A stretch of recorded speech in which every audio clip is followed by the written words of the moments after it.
After failing to summit my first ever munro while on the Isle of Skye, I was determined to have my second attempt successful. This time, I headed deep into the Cairngorms to try and bag Scotland's second highest mountain, Ben Macdui.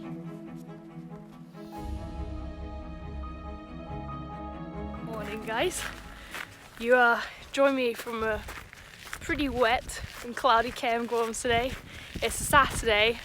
It's a week on from the Isle of Skye with our first ever munro attempt that didn't quite go as we were planned, let's say. Go see that video if you want to see the story. But today we are re-attempting our first munro attempt. We're going up something very different. We're going up Ben Macdui. Yeah, we're going to hit big one. Second tallest mountain in Scotland. It wasn't forecast to be like this, but it is. So we're just going to deal with it. We'll see how we go. And hopefully we make it this time. Hopefully I finally tick off my first munro. We started the walk at the Cairngorms ski centre and headed off straight out into the rain and wind. Ahead of us was a 16k round trip walk and 800 metres of elevation to gain. With autumn now in full swing, I've definitely noticed the cooler temperatures and shorter, darker days, and the change of seasons was painted across the landscape too. The vegetation was a mix of the ochre orange of autumn and a deep green still clinging on to the summer of last, the colours blending seamlessly into a moody yet vibrant palette.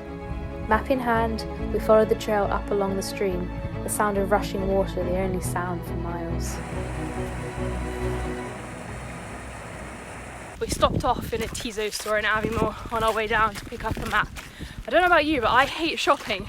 But if I walk past an outdoor store, absolutely love it. You know what everyone says, oh, if you had £1 million, what would you spend it on?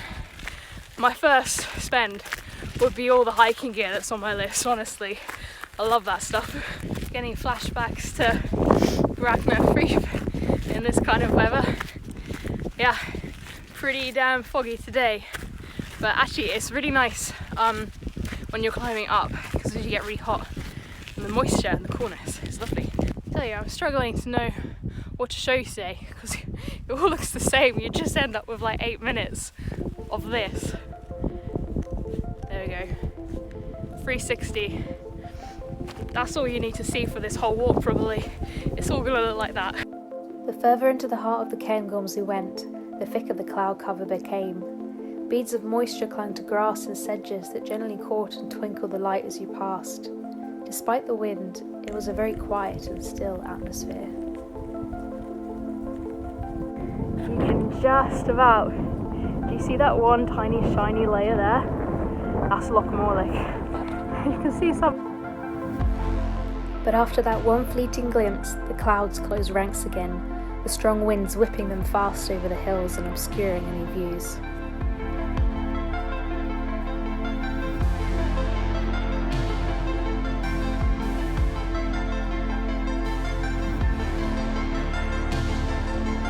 So we're walking up at the moment. Behind me, that valley pass is Laia Gru, beautiful mountain valley pass, and it was part of the Fjordhaven Classic route this year, which looks amazing. And over that way somewhere, you can't see it, is Cairngorm. So that's where I am amongst all the fog. That way is Macdui.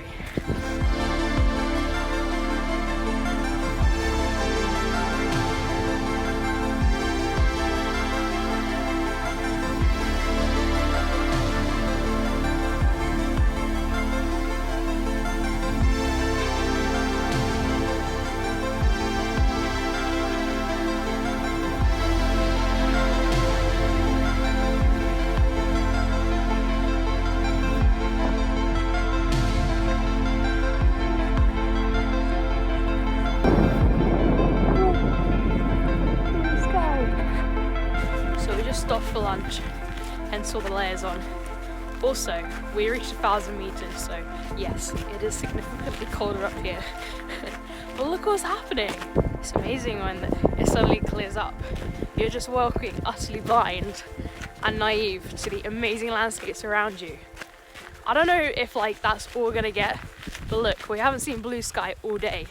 It's slightly clearing up. Could there be a chance that someone is smiling down on us and is gonna give us 10 minutes of cloud clearance once we're at the top? Could we be lucky I don't know. Very excited. On the last leg of the hike, we found ourselves on a vast plateau.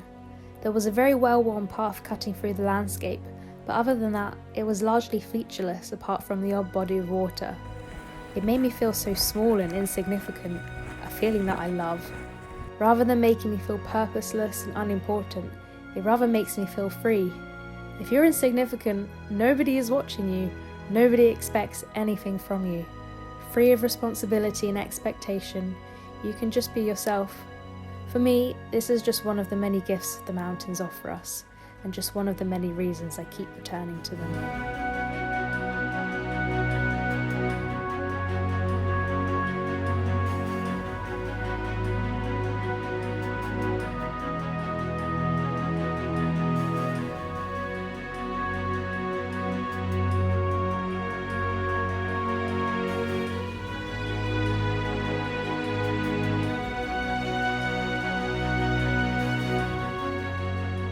Just before reaching the summit, we gained hope. The cloud was looking likely to clear, and we walked the final kilometre along the cairn-strung path before, tired but overjoyed, I slapped my hand on the summit cairn and turned around to take in the incredible views. Or not. It then hailed it down. Hello. Hopefully the wind isn't too bad on the audio. I'm really hunkered down behind a stone wall right now. But yeah, we made it to the summit, so first munro bagged, amazing, and second highest mountain in Scotland, highest in the Cairngorms, and no view. No view. We had it was so cruel. We got a bit of hope when we were just nearing the summit because the wind was moving really fast and it was clearing. We had blue skies. We could see some of Larry grew again, and yeah, no. As soon as we got up, it even started hailing. It's really cold, windy, and foggy, but it's just how it goes, isn't it? It's just how it goes. Now we're going to have, very exciting, a Cliff Bar and a Builder's Protein Bar.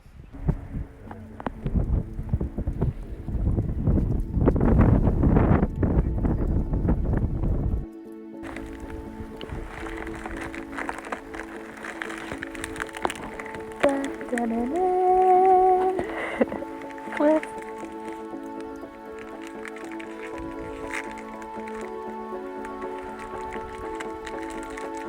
Wow, it looks so cold. Cover it there.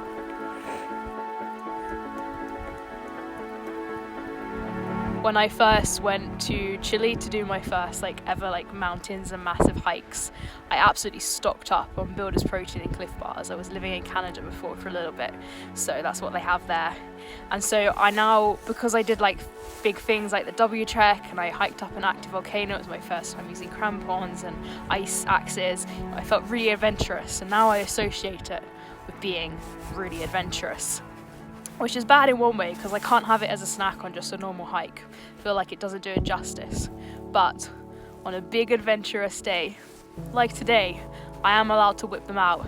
And you know when you just have a really strong association with something, for me, like Cliff Bars and Builder's Protein, was those big, amazing first exploration days for me. So, yeah. Ben Macdui, it's a Cliff Bar Builder's Protein day.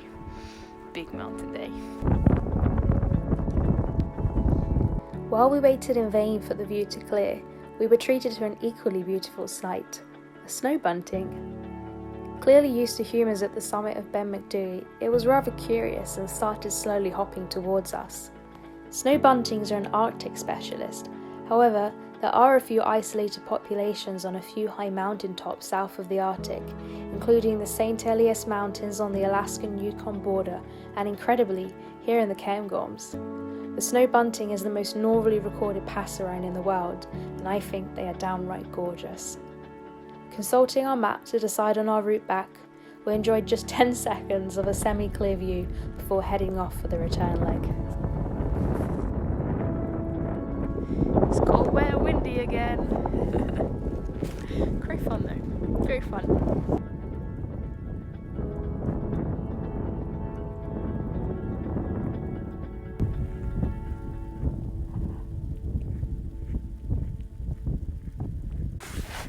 Hello, I've just come and huddled behind a rock to speak to you, otherwise it's just way too windy. I have no muffler on my audio, I just record on my phone.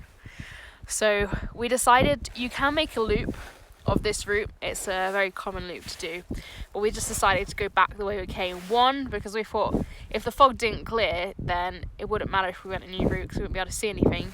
But two, if we went back the original route and the fog had cleared, then actually it would be a completely different route because we couldn't see anything coming up, and that is exactly what's happened. And it is spectacular. It makes me want to do the walk again now on a day where there's really good visibility, because just the few glimpses we got of Lyra Grew and just the scenery around here is absolutely epic. Incredible. There's a book I read last Christmas called The Living Mountain by Nan Shepherd. It's a short but stunning and beautiful book, describing her love for and experience in the Cairngorms with lyrical prose and a poetic and philosophical exploration of our longing for wild landscapes. I'm always reminded now of her writing as I roam the Cairngorms. If you like that style of writing, this is one of the best you'll ever read. In it, she speaks of the transcendent appeal of walking. Walking thus, hour after hour, the senses keyed, one walks the flesh transparent. I think she has somehow managed to capture in words that state of total flow, of mindfulness and mental peace and transcendence you can reach after a long day in the mountains. I think people who do not venture out see hiking as a physical endeavour, but honestly, for me, it is much more of a mental experience. I wonder if it is the same for you too.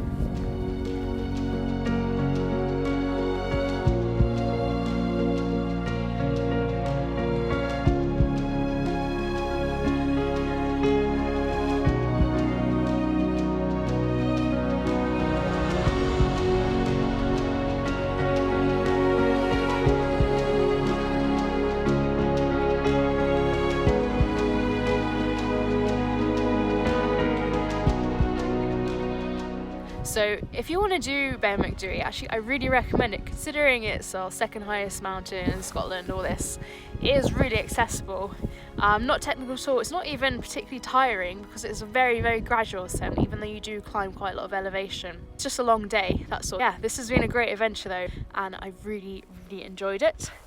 I hope you've enjoyed it too. Subscribe if you want to come along for more. I'll link my mountains playlist if you want more adventures like this to watch. Go get adventuring, and hopefully see you next time. Thanks. Bye guys. It's so epic.